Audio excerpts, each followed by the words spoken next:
Donc, bonjour à toutes et tous. A priori, les connexions ont l'air de se stabiliser. Nous allons pouvoir commencer.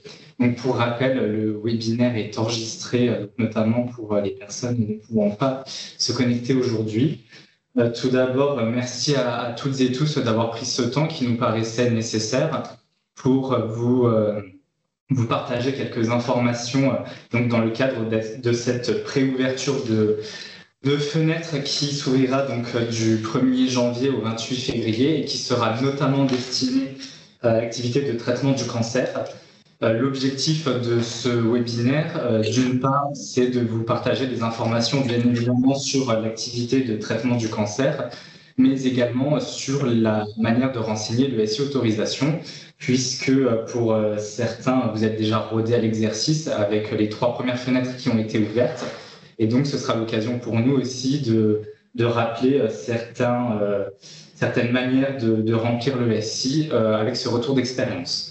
Donc, pour ce faire, je vais vous partager un petit support. Et puis, je vous remercierai de bien penser à couper les micros tant qu'on n'est pas à la phase d'échange. Je vous remercie.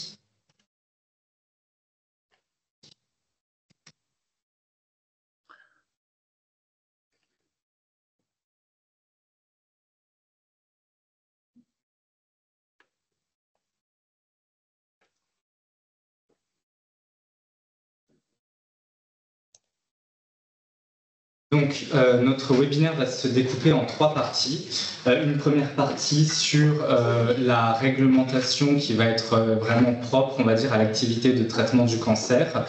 Et une deuxième partie qui sera un peu plus pratique, notamment sur les différentes attentes qu'on peut avoir par rapport au dossier, à la façon de les remplir, etc. Et un dernier temps d'échange si vous avez des questions. Donc pour cette première partie, les éléments clés issus de la réforme, l'objectif ici, c'est vraiment de vous rappeler quel est l'objectif de cette réforme donc, liée à l'activité de traitement du cancer. La révision de cette activité poursuit plusieurs objectifs, tant d'un point de vue de l'amélioration de la prise en charge que bien évidemment de la sécurité et également de l'organisation de l'offre. L'idée première est de pouvoir instaurer une gradation des soins, donc, qui réunit à la fois une réorganisation de l'offre afin d'assurer derrière une amélioration de la prise en charge et bien évidemment une sécurité améliorée des prises en charge également. Pour ce faire, l'activité de traitement du cancer a été divisée en mentions, les mentions A et les mentions B, comme vous le savez. Et c'est dans le cadre de ces nouvelles demandes et in fine de ces nouvelles autorisations que nous allons pouvoir redéfinir cette nouvelle offre sur le terrain.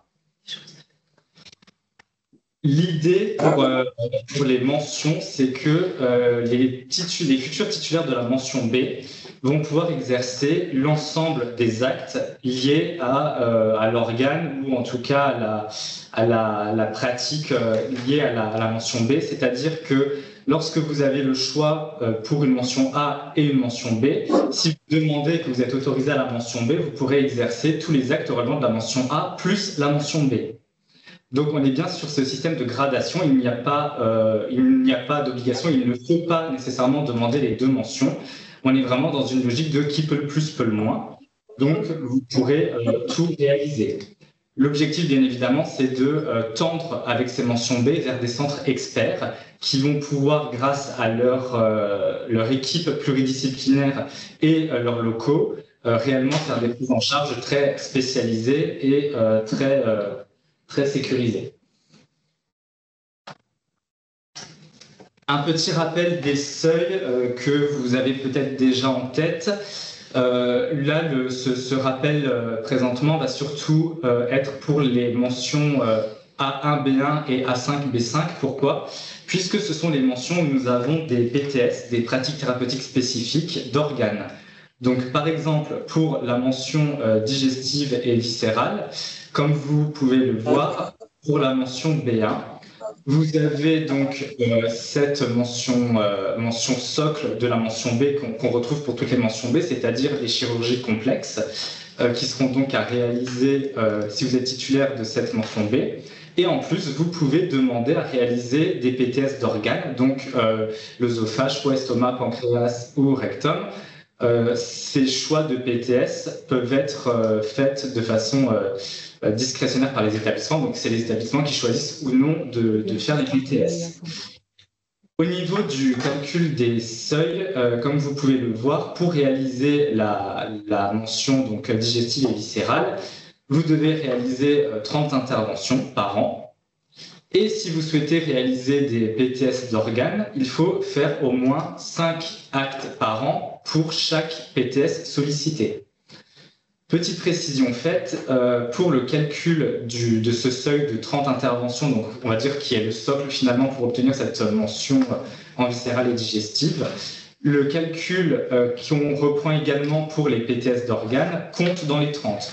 C'est-à-dire que si vous faites, imaginons, 20 interventions hors les PTS d'organes, mais que vous faites en plus 8 estomacs et 5 foies, à ce compte-là, les 8 estomacs et 5 foies vous permettent effectivement d'obtenir une autorisation pour ces PTS d'organes, mais ils vont également permettre d'accroître votre nombre d'interventions pour dépasser les 30, le seuil de 30 interventions et obtenir la mention B. A contrario, pour la mention gynécologique, donc A5B5, afin de pouvoir obtenir une autorisation, vous devez réaliser 20 interventions. Si vous sollicitez donc pour la mention B une autorisation gynécologique plus que vous souhaitez la PTS ovaire, vous devez également réaliser 20 actes donc, de chirurgie de réduction complète du cancer avancé de l'ovaire, en plus des 20 interventions qui sont calculées pour la mention gynécologique. Donc là, on est vraiment, vous voyez, sur une logique qui est un peu différente dans le calcul des seuils. On est vraiment d'un côté sur quelque chose de cumulatif, où finalement on mélange un peu le tout pour avoir en tout cas ce seuil de base pour la mention, et pour la mention A5B5, en tout cas, puisque la PTS de l'ovaire est liée à la mention B5, on est vraiment sur deux calculs distincts. Pour les autres, pas forcément d'explications très précises. Là, c'est vraiment un rappel des textes, donc je pense qu'il n'y a pas de nécessité à y passer trop de temps. Pour Joanie, je vous interromps, mais vous êtes sûr du seuil de 20 pour la mention A4B4? C'est pas plutôt 30? C'est A5B5 et c'est A4B4. C'est 20 ou plutôt 30? Je vous dis ça tout de suite.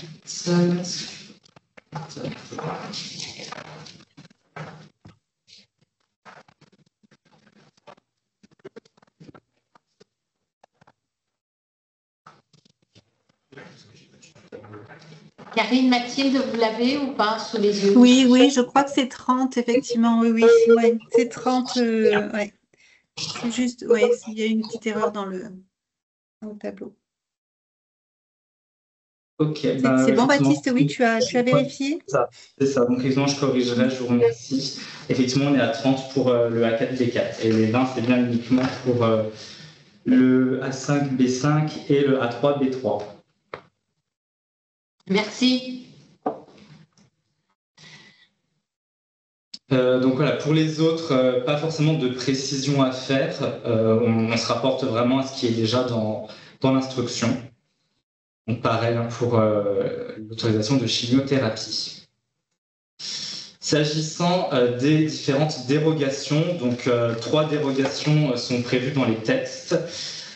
Pour notre région, on sera surtout concerné par 2, puisque la dérogation pour obtenir une mention B concerne uniquement les DROM et la Corse.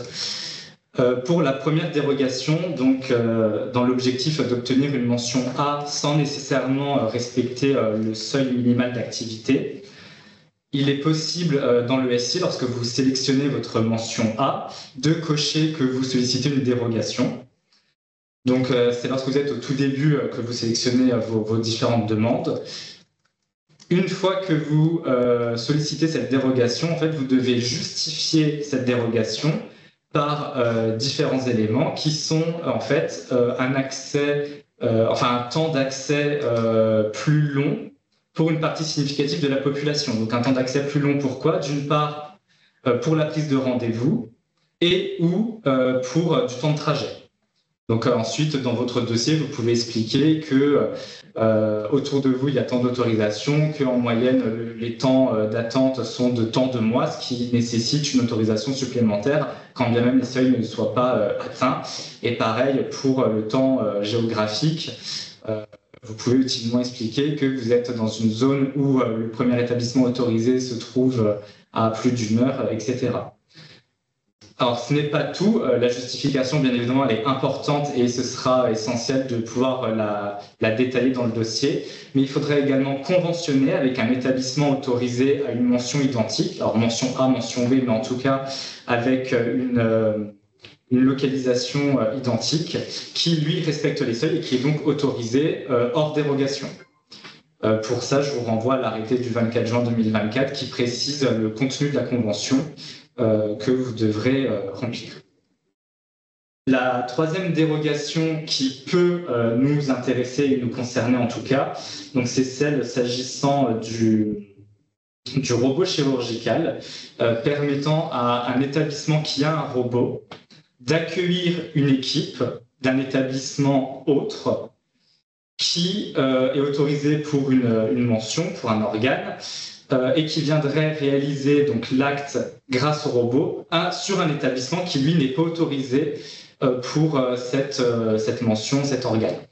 Donc voilà, l'objectif, c'est vraiment en fait de dire on va utiliser ce moyen un peu exceptionnel, mais avec une équipe qui a bien reçu au sein de son établissement initial l'autorisation. Vous verrez qu'à ce compte-là, l'activité est bien comptabilisée pour l'établissement qui envoie son équipe et donc qui est autorisé initialement à cette activité. Pour l'établissement qui envoie son équipe, donc pas pour l'établissement de l'équipe. Si l'équipe qui a accueilli, c'est celui qui envoie son équipe, okay. Qui est bien autorisé au début. Donc d'un point de vue un petit peu plus pratique, donc on vous a remis le tableau des OCOS que vous retrouverez dans le SRS, donc comme vous le connaissez, tel qu'il a été validé après concertation. S'agissant des procédures, alors une petite spécificité concernant l'activité de traitement du cancer, puisque une modalité parmi les trois est concernée par la procédure de simplification de la loi Valtou. C'est la modalité donc radiothérapie, curithérapie. Ce qui signifie que si vous sollicitez en tout cas une autorisation qui est en dehors de cette modalité, donc c'est-à-dire soit chirurgie oncologique, soit chimiothérapie, à ce compte-là, vous devez nécessairement déposer un dossier dans la première fenêtre dédiée à l'activité. Donc la fenêtre 1er janvier 2025, 28 février 2025. Ce dépôt est essentiel afin de pouvoir poursuivre aujourd'hui votre activité. Donc là, je parle surtout pour les établissements qui réaliseraient déjà cette activité. Ce dépôt de dossier est donc essentiel pour que vous puissiez continuer cette activité jusqu'à ce que l'ARS tranche sur votre nouvelle demande. Donc, soit avec une autorisation à la clé, ce qui vous permet de continuer avec une nouvelle autorisation selon la nouvelle réglementation, soit un refus, et à ce compte-là, l'activité devra cesser juste après cette notification.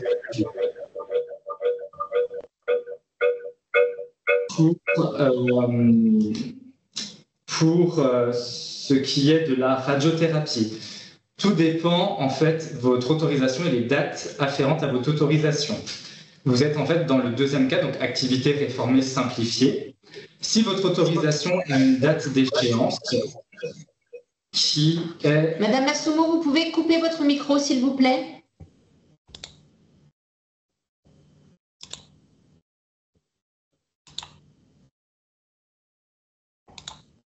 Donc, si votre autorisation de radiothérapie externe curithérapie a une date d'échéance qui arrive avant le 28 février 2025, cette autorisation ne bénéficie pas de la procédure de simplification Valtou et alors vous devrez déposer un dossier dans la fenêtre dédiée à l'activité. Donc, si vous êtes déjà autorisé, on est sur un dossier de renouvellement mais qui doit néanmoins être déposé dans cette fenêtre de dépôt. A contrario, si votre autorisation va au-delà de cette date, donc là je parle bien de la date d'échéance, la date à partir de laquelle votre autorisation cesse de produire des effets, à ce compte-là, vous bénéficiez finalement de la procédure de simplification, c'est-à-dire qu'on vous applique les dispositions de droit commun. Vous aurez donc à effectuer une demande de renouvellement, au plus tard 14 mois avant la date d'échéance, et c'est un dossier de renouvellement simplifié qui se fait hors fenêtre. Sur le SI autorisation, vous verrez que votre autorisation apparaît, votre ligne d'autorisation apparaît comme active, et vous aurez un nouveau statut de à renouveler qui apparaîtra entre 20 et 14 mois avant la date d'échéance. Pour les personnes concernées, les établissements concernés par cette mesure, vous avez normalement reçu une notification de l'ARS début août pour vous informer que votre autorisation bénéficiait de la mesure et qu'il convenait de la renouveler selon les dispositions de droit commun. Au niveau des délais de mise en conformité, s'agissant de l'activité de traitement du cancer, on a donc une réforme qui vient réviser les textes et on a des délais de mise en conformité qui accompagnent cette réforme, puisqu'on ne vous demande pas en réalité d'être en conformité du jour au lendemain. Il y a des délais qui s'appliquent et qui vont vous permettre de progressivement mettre en conformité votre autorisation lorsque vous êtes déjà, lorsque vous exercez déjà cette activité. Donc, le plus simple, c'est tout ce qui concerne les conditions techniques de fonctionnement, puisque vous avez 2 ans à compter de la notification de l'autorisation, donc soit nouvelle autorisation, soit modification de l'autorisation, pour respecter l'ensemble des conditions techniques de fonctionnement. Donc, tout ce qui va concerner les RH, les éléments parfois de...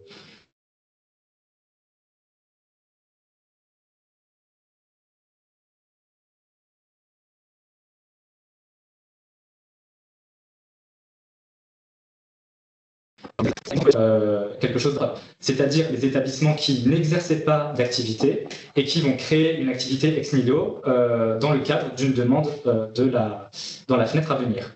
Et on a un délai spécifique pour ceux qui exercent déjà une activité et qui vont finalement juste poursuivre leur activité avec les nouvelles autorisations.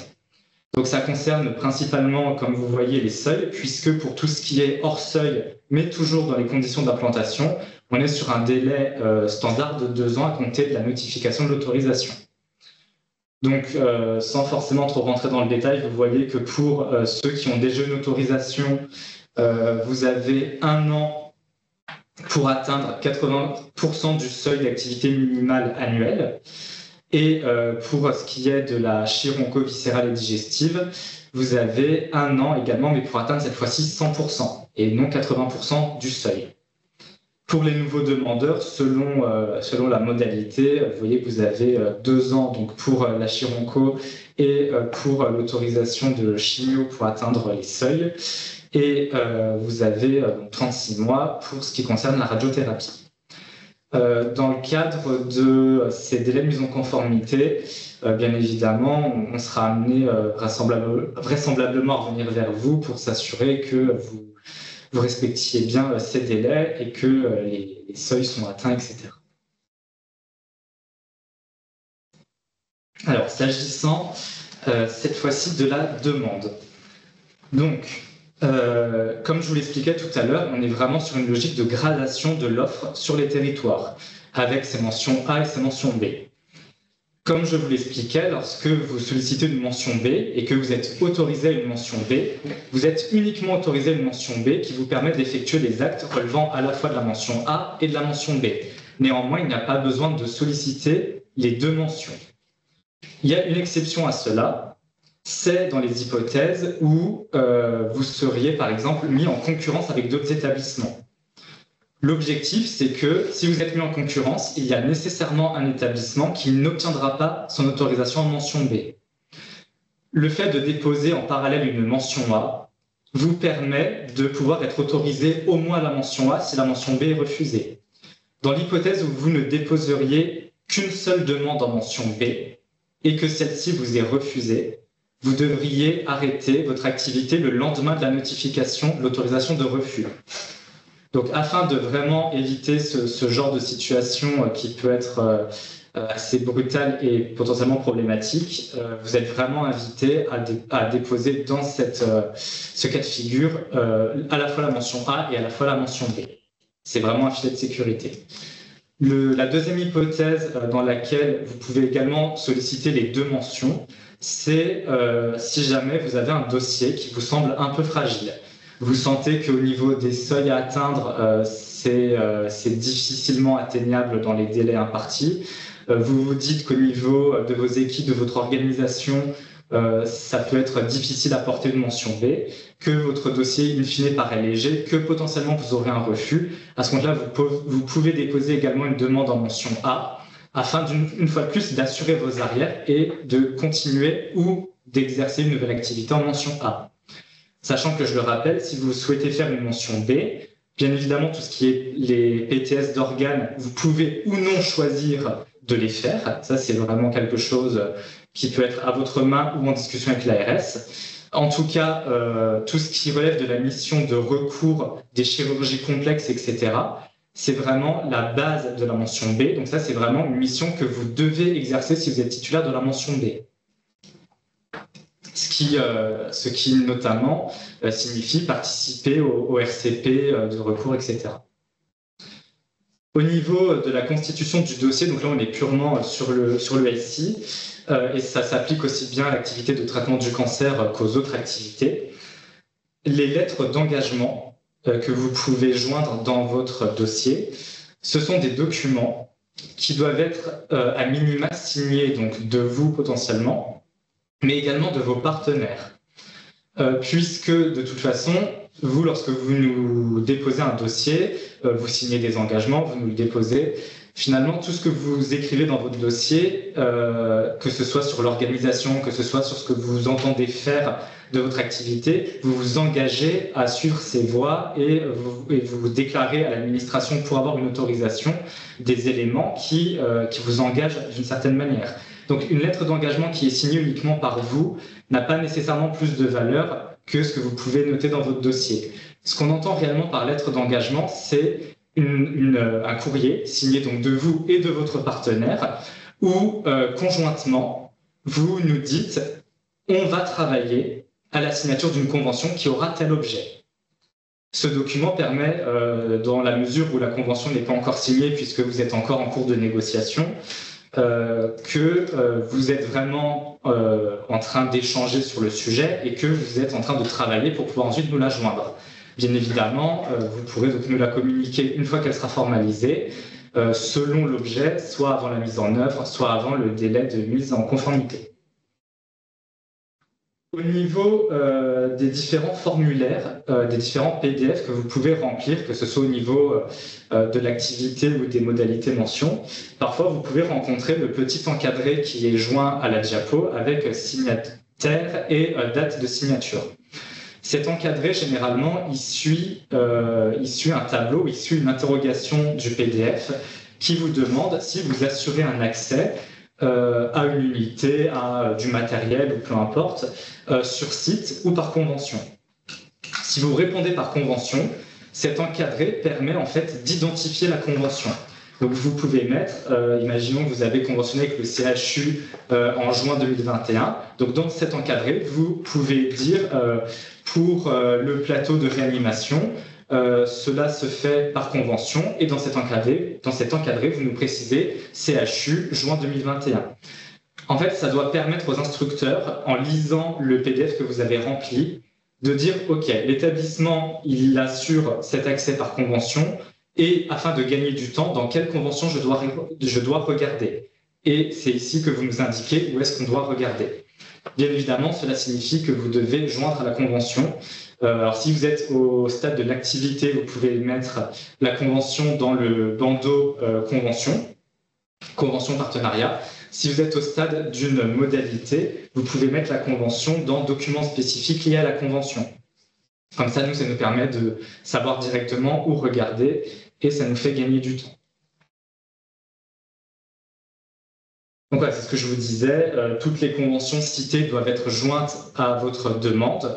Elles doivent bien évidemment être signées et datées. puisque une convention non signée, non datée, peut être prise en compte, mais elle n'aura clairement pas la même valeur, elle n'aura pas la même force probante qu'une convention signée et datée. Donc on vous invite vraiment à ce que toutes les conventions délivrées soient bien formalisées jusqu'au bout. Dans l'hypothèse où vous avez passé de nombreuses conventions avec des établissements, par exemple des EHPAD, des pharmacies, etc., vous n'êtes pas obligé de nous donner 30 conventions. Vous pouvez nous préciser que vous avez passé tant de conventions et nous donner un échantillon de quelques conventions, ce sera suffisant.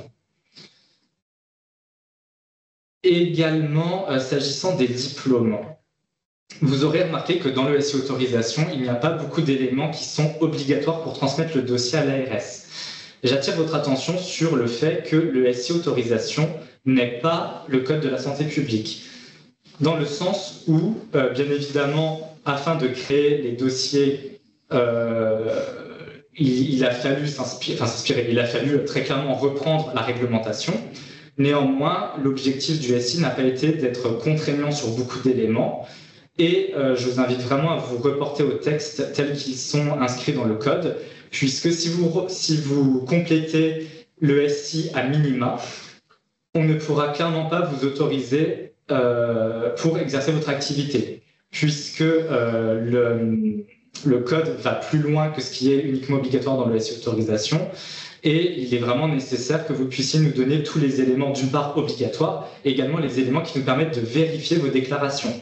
Donc pour les diplômes, pertinemment, on est sur ce cas-là, puisque le code impose notamment que vous ayez des praticiens spécialisés ou avec une expérience attestée. Dans le SI autorisation, le dépôt des diplômes n'est pas obligatoire, mais nous, on ne peut clairement pas vérifier que vous respectez la réglementation si on n'a pas les diplômes ou si on n'a pas une attestation de l'établissement, dans l'hypothèse où une expérience seule pourrait permettre de respecter les critères réglementaires. Donc voilà, on vous invite vraiment à bien vous référer, pas seulement au SI, bien que les dossiers soient très bien faits, mais de vous référer également à la réglementation.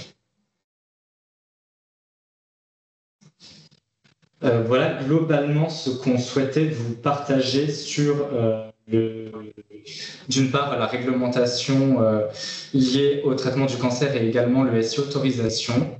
Donc si vous avez des questions, n'hésitez pas, on essaiera d'y répondre au mieux ou sinon on les prendra pour pouvoir vous apporter une réponse ultérieurement.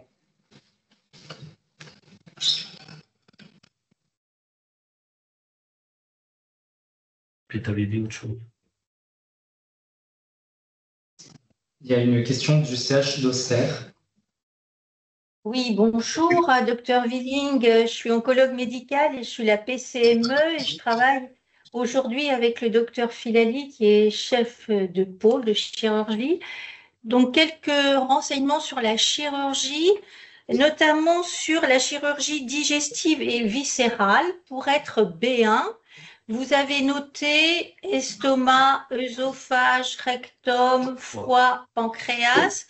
Est-ce qu'il faut avoir 5 de chaque ou au moins 5 de ces 5 organes?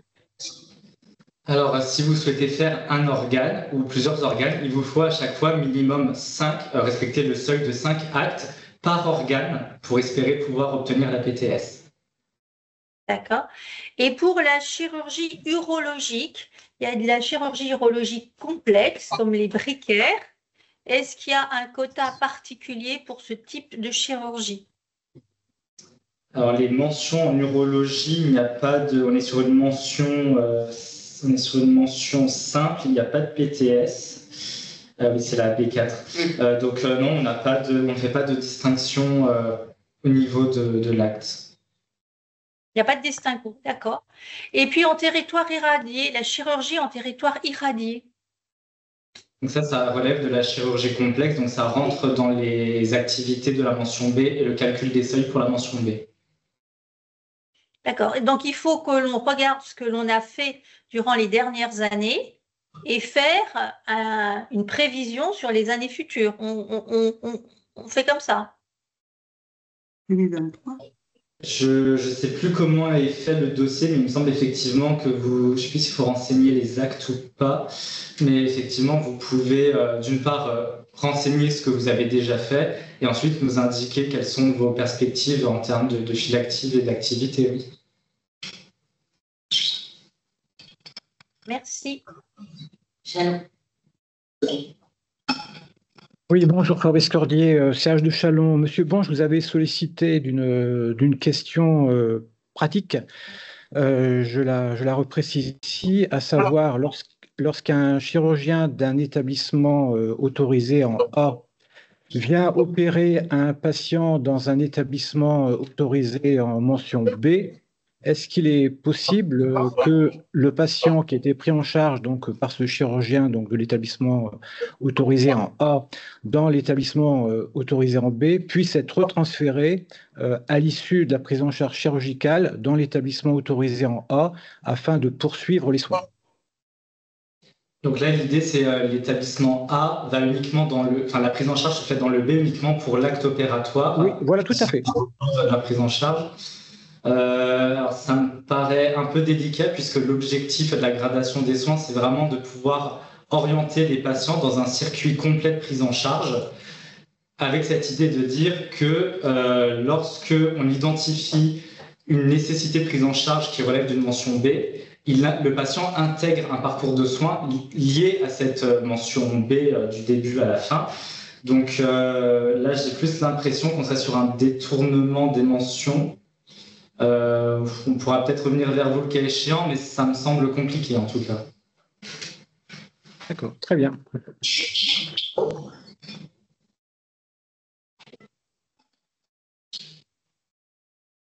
Il y a également une question qui était revenue à plusieurs reprises s'agissant alors ça doit être le PDF et à l'activité où on redemande au début du PDF de justifier et de finalement décrire l'activité que vous souhaitez entreprendre et notamment faire un lien avec les centres rares, les centres experts.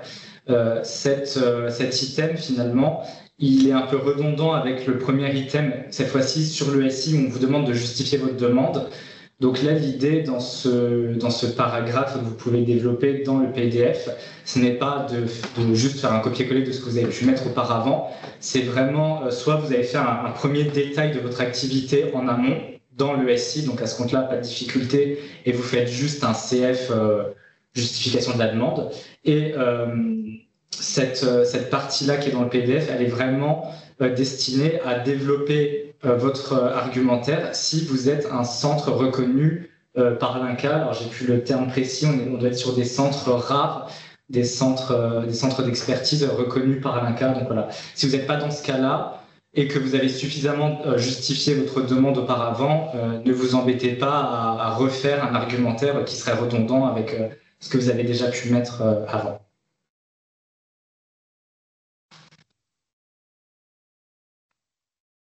Oui, Madame Fakouri. Oui, bonjour. Je voulais vous demander, puisque vous avez mentionné les établissements qui seraient en potentielle concurrence, comment est-ce que les établissements du territoire peuvent savoir s'ils vont être en concurrence les uns avec les autres sur une mention ou sur une autre? Bon, à part les cas particuliers déjà connus, mais... Alors oui, effectivement, il y a des établissements qui savent déjà qu'il y a un risque de concurrence est fort possible. Donc eux, on les invite bien évidemment à déposer les deux mentions. Pour les autres, alors tout dépend comment les établissements fonctionnent sur leur territoire.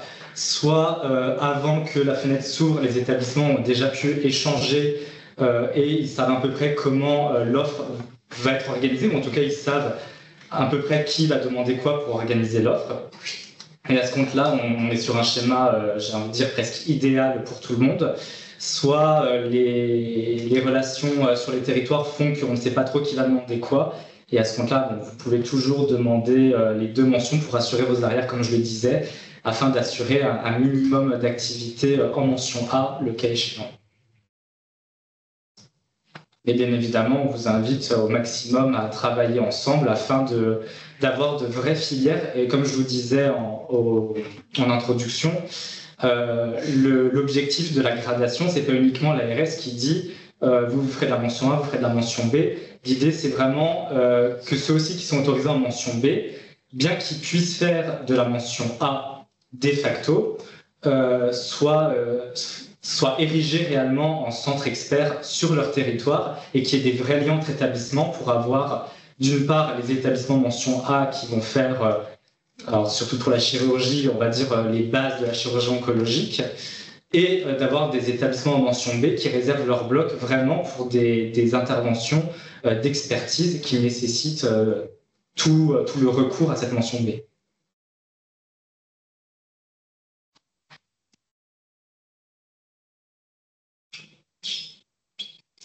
J'en profite s'il n'y a pas d'autres questions pour l'instant, mais peut-être, oui, exactement, Baptiste, c'est ce que tu rappelais, c'est la cohérence territoriale qui est vraiment recherchée dans le fait d'avoir même une réflexion sur l'orientation des établissements A vers des établissements B. Enfin, ça s'inscrit vraiment dans une dynamique territoriale forte. C'est pour ça qu'on comprend la question comment peut-on savoir si on est en concurrence ou pas.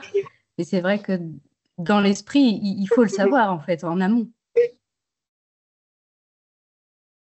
Alors, il y a une question dans le chat sur les données d'activité données sont celles de 2023 ou 2024.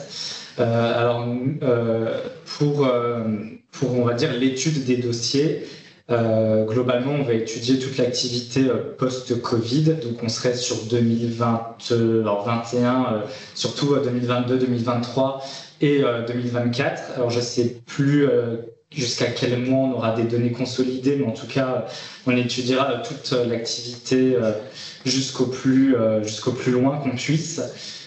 Et l'objectif, ce sera bien évidemment de voir au plus proche où en est l'activité, mais également de voir la dynamique de l'activité depuis les 2-3 dernières années.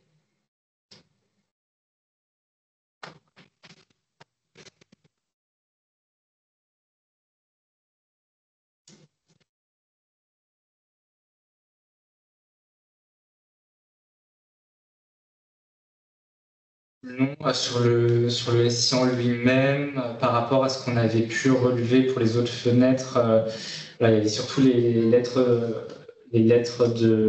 d'engagement, les conventions.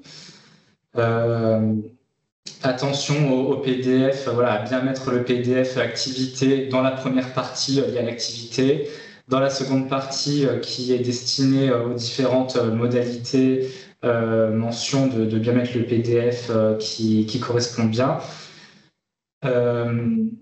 Pensez également à déposer vos dossiers relativement le plus tôt possible. Après, j'entends bien qu'avec la période de fête et les différents autres dossiers à également déposer, ça peut être compliqué. Néanmoins, plus un dossier est déposé tôt, plus on peut jeter un œil dessus. Et si jamais il y a des éléments manquants, on peut faire un aller-retour ARS établissement pour vraiment avoir un dossier qui soit complet, qui soit recevable et qui derrière peut réellement nous aider dans les instructions pour avoir tout ce qui est nécessaire afin de réaliser nos instructions et délivrer les autorisations.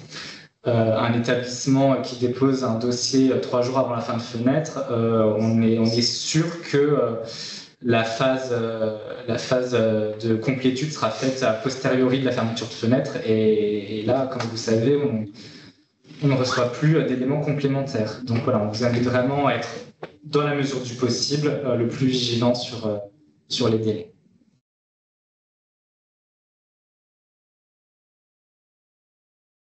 A priori, il n'y a pas d'autres questions, aussi bien sur le SI que sur l'activité de traitement du cancer. Je ne sais pas si d'autres personnes du parcours voulaient compléter ou si on a fait un bon tour déjà. Non, c'est gentil, mais a priori, c'était plutôt pour répondre à des questions que compléter ce qui était déjà très complet. Merci. Ok, écoutez, si c'est tout bon pour tout le monde, on aura filé en avance, mais c'est sûrement clair pour tout le monde et complet, donc c'est parfait. On vous enverra. Ah, une question de Auxerre. Oui, sur tout ce qui est pédiatrie, Vous n'en avez pas parlé. La pédiatrie, ça c'est une mention. Et puis surtout ce qui est chimiothérapie non plus. Alors généralement, c'est pas forcément les éléments, il y a plus de questions, donc il nous semblait pas opportun de revenir dessus. Pour la chironcopédiatrique, on est sur la mention C. Donc mention C, comme vous avez pu le constater, on est sur une demande unique, hein, on n'est pas du tout avec des ABC, avec des PTS, etc. Donc vous êtes autorisé pour prendre toutes les pathologies de chironco pour les enfants, donc de moins de 18 ans. Et pour la chimiothérapie, si un élément important en chimiothérapie, vous faites bien d'aborder le sujet, ce qu'on souhaiterait au maximum, c'est que pour les établissements qui ont notamment des conventions avec d'autres structures qui pratiquent de la médecine, du SMR, mais qui sont des établissements associés et qui, par conséquent, peuvent prendre en charge le suivi de chimiothérapie, etc. N'hésitez pas et surtout n'oubliez pas de nous déposer ces conventions dans les dossiers. Comme ça, ça nous permet vraiment de comprendre la structure, de comprendre le lien, le parcours de vos patients pris en charge en chimiothérapie et d'avoir un peu ce maillage sur comment vous vous organisez. Donc voilà, pensez bien à nous ajouter ces conventions. Alors, elles peuvent être... ces conventions, vous pouvez bien les mettre dans la partie chimiothérapie, documents liés à la modalité. Voilà, vous pouvez nous les glisser là-dedans et ce sera très bien. Vous aviez une autre question à Auxerre? Oui, moi, parce que pour ce qui est chimiothérapie chez l'enfant, généralement, enfin toujours, hein, les traitements sont décidés dans des centres experts, hein, que ce soit sur Dijon ou sur Paris, mais de façon régulière, le post-chimiothérapie peut se faire en local pour éviter aux patients ou aux jeunes enfants de faire des allers-retours.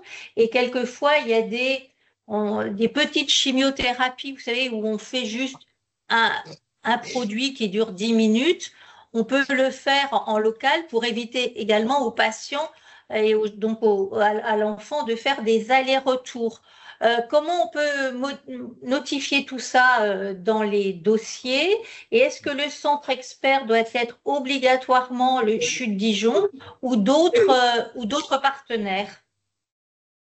Alors, s'agissant de la manière de retranscrire dans le dossier, si par exemple vous avez un document type prise en charge qui est formalisé, vous pouvez le joindre une fois de plus dans la partie documents liés à la modalité.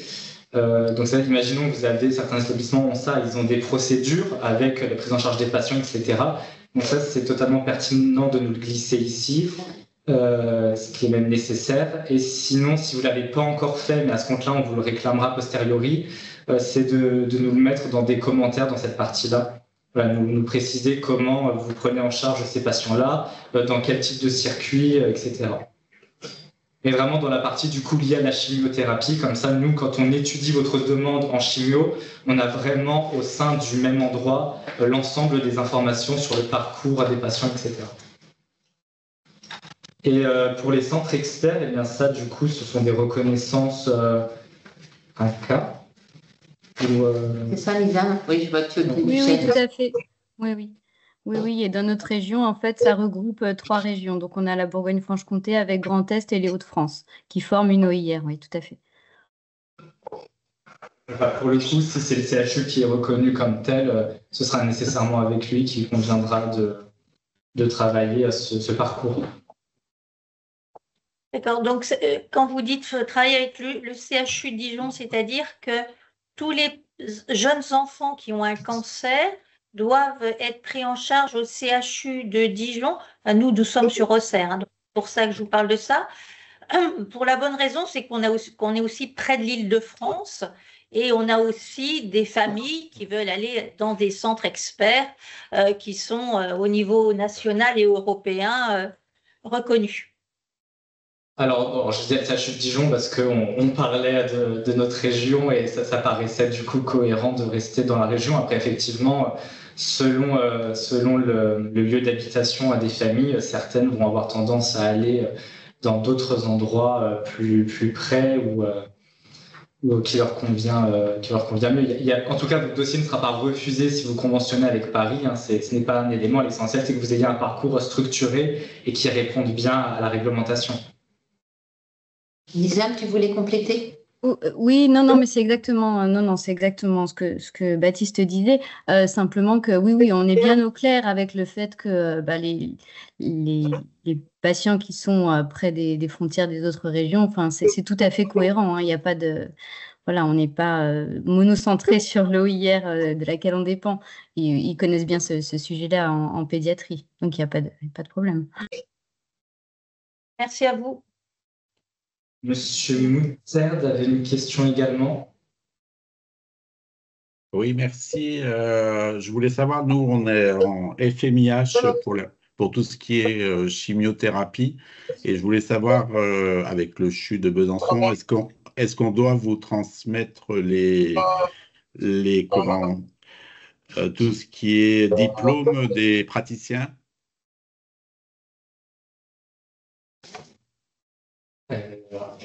Fédération médicale interhospitalière.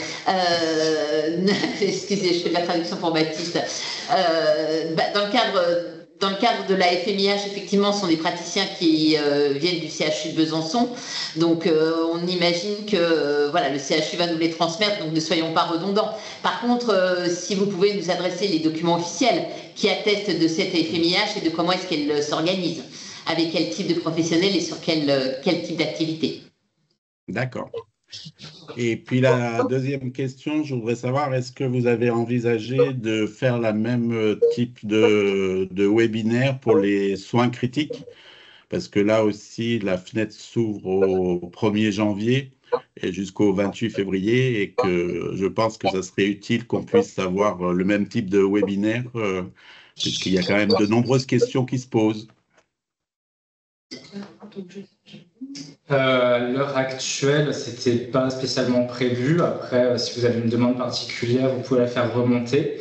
Alors, avant l'ouverture de la fenêtre, ça risque d'être très compliqué. Non, mais pas avant l'ouverture, mais si vous voulez, nous, on a par exemple une demande dérogatoire pour faire des soins intensifs pédiatriques et on voudrait avoir quelques idées, enfin pas des idées, mais voir un petit peu comment ça peut s'organiser. Et puis voilà. La problématique des soins intensifs pédiatriques est une problématique très régionale. Alors, je ne suis pas sûre qu'on ait les réponses. On se permettra de revenir vers vous si vous en êtes d'accord, Monsieur Mouterd, avec Madame Raffi. Hein, ouais. Et puis, on tâchera de prendre un temps pour vous apporter des réponses. Je vous remercie beaucoup. Je vous en prie. Monsieur... CHU de Besançon confirme qu'un Vous serez bienvenue.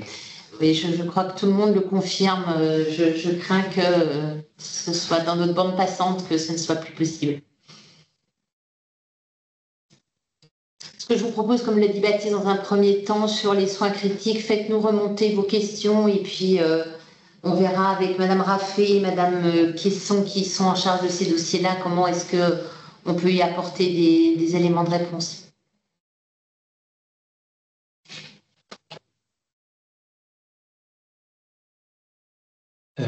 Oui, au CERF. Oui, je voulais savoir quelles personnes contacter pour avoir des renseignements particuliers sur le dossier cancérologique, que ce soit chimio ou chirurgie. Vous pouvez me contacter moi et si jamais, même si je peux répondre aux questions, je solliciterai également mes collègues du parcours qui sont également présentes avec nous pour pouvoir vous apporter des réponses sur vos interrogations. Mais je peux faire la porte d'entrée pour tout le monde. Très bien, parfait. Merci.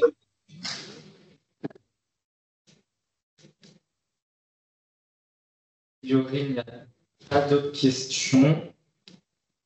En tout cas, si jamais vous aviez de nouvelles questions entre-temps, n'hésitez pas à nous solliciter. On fera au mieux pour y répondre dans des délais convenables avec l'ouverture de la fenêtre qui arrive. Oui, Monsieur Mouterd, nouvelle question. Ouais, désolé, une dernière question. Est-ce que tout ce qui est chimio, hématologie, ça rentre dans ce dossier-là ou il y aura autre chose? Dans tout ce qui concerne le traitement du cancer de façon large, donc chironco, chimio, radiothérapie, hémato, etc. Vraiment, toute l'activité de traitement du cancer sera dans cette fenêtre et dans ce dossier. D'accord. Et d'ailleurs, alors, Merci. un point par rapport à ça, quand bien même aujourd'hui vous avez plusieurs lignes d'autorisation, quand vous êtes un établissement avec une entité géographique qui a plusieurs autorisations actuelles, pensez bien à ne renseigner qu'un seul dossier de demande. C'est-à-dire que lorsque vous allez sélectionner une ligne pour ensuite faire vos demandes, vous allez pouvoir sélectionner toutes les autorisations que vous avez actuellement et les convertir dans un seul et unique dossier pour faire toutes vos demandes en chirurgie onco, en radiothérapie, curithérapie et en chimiothérapie. Ça nous permet, nous, d'avoir pour un établissement géographique toute la demande liée au traitement du cancer. Voilà, ne démultipliez pas vos différentes demandes dans plusieurs dossiers. Vous pouvez faire toutes vos demandes au sein d'un même dossier avec un seul numéro et ça permettra de faciliter les choses aussi bien pour vous que pour nous. Et ça vous permettra également d'avoir une seule fois à remplir tout ce qui est le tronc commun de l'activité. Donc ça vous fera également gagner du temps.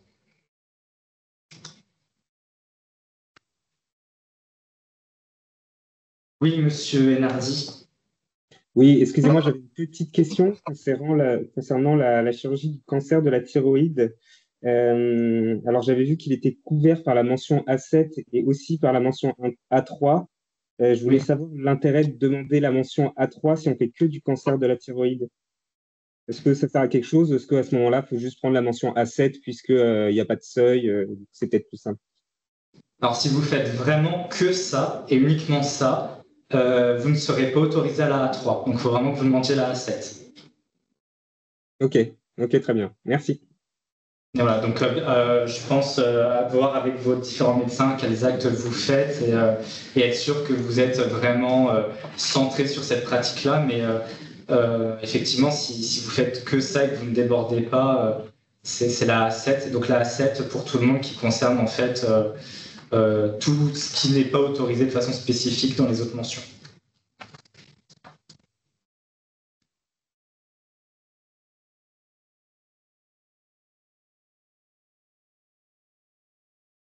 A priori, plus d'autres questions. Donc, nous, on a enregistré le webinaire. Je pense qu'on pourra le mettre à dispo sur le site, la page internet de l'ARS, que je vous invite à consulter régulièrement, parce que normalement, elle est mise à jour. Il y aura également le support qu'on vous a présenté, donc avec quelques infos, et je vais penser à corriger la coquille sur le seuil. Pensez également à aller régulièrement sur le SI autorisation, puisque avec toutes les mises à jour qui ont été faites, vous avez vous avez un beau visuel sur vos activités, sur les alertes est-ce que vous devez ou non déposer un renouvellement, ou est-ce que vous en êtes pour chaque ligne d'autorisation? Est-ce que c'est à proroger, est-ce que c'est prorogé, est-ce que c'est à renouveler, est-ce que votre autorisation est active?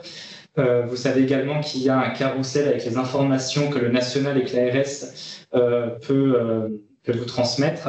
Donc voilà, n'hésitez pas à consulter ces différentes bases de données. Et puis, comme je le précisais tout à l'heure, pour toute question complémentaire, n'hésitez pas à nous les transmettre. Je vous invite à me les transmettre et à penser à bien mettre la balle AS en copie également, puisque je vais avoir quelques semaines de congé, notamment quand la fenêtre va s'ouvrir. Donc, si jamais vous avez des questions, n'hésitez pas à mettre aussi la boîte structurelle AS afin que d'autres personnes puissent transmettre au parcours vos différentes questions, le cas échéant. S'il n'y a pas de nouvelles questions, je vous remercie d'avoir pris ce temps qui nous paraissait vraiment essentiel pour cette activité complexe, dense. Et j'espère que ce webinaire vous aura servi, qu'il vous aura apporté des réponses et vous aidera pour le renseignement de vos dossiers. Donc, merci beaucoup et puis on vous souhaite une bonne continuation dans votre journée.